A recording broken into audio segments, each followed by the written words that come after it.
Addiction.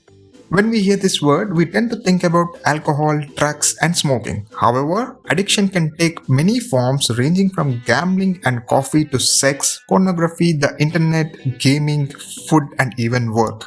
Yes, you heard it right. There is a reason why we call them workaholics. So, what exactly is addiction? Does drinking coffee make you an addict?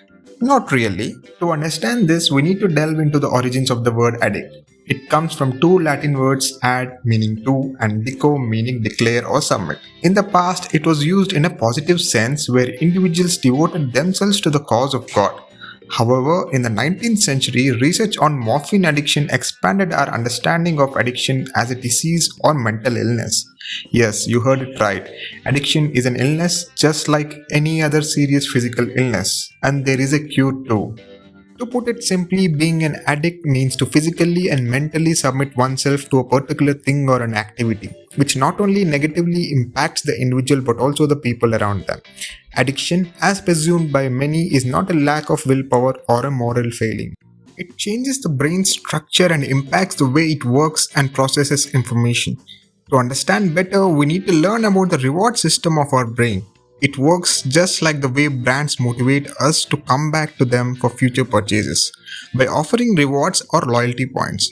Similarly, our brain releases a chemical called dopamine when we perform certain activities, nudging us to do more of it for the sake of short-term pleasures.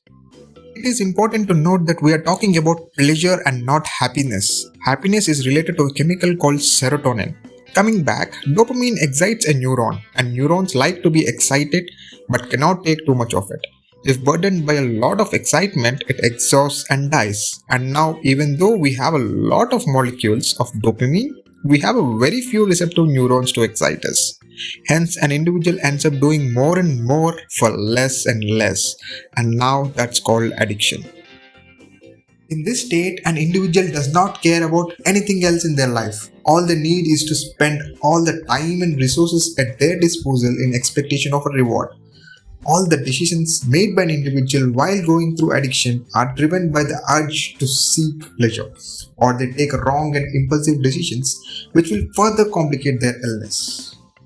Not just an addict. Most of us equate pleasure to happiness, but as I mentioned earlier, pleasure is triggered by dopamine and serotonin causes happiness.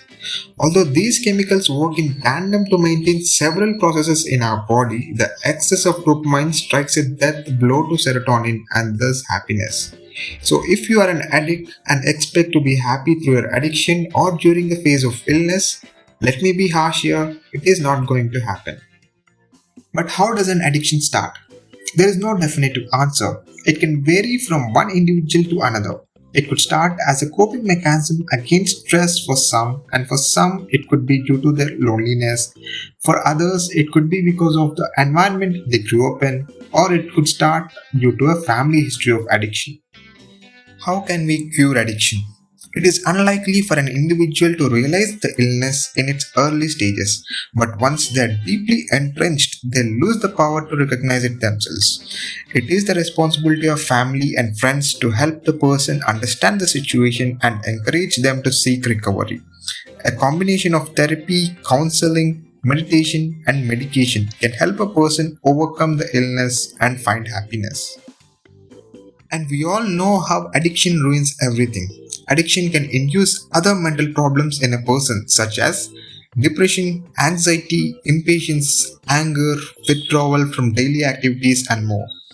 It can lead to broken families, debt traps, ruined relationships, shattered promises, destroyed careers and isolation.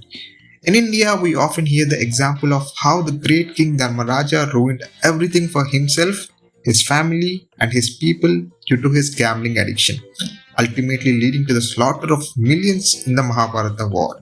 In our next video, we will explore the problem of gambling addiction, which is ruining millions of families across the world.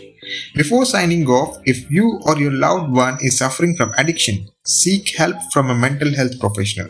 The Government of India has recently launched a free service called Tele Manas where any individual can call and seek help for mental health problems and addictions. The toll free numbers are displayed on the screen and also in the video's description.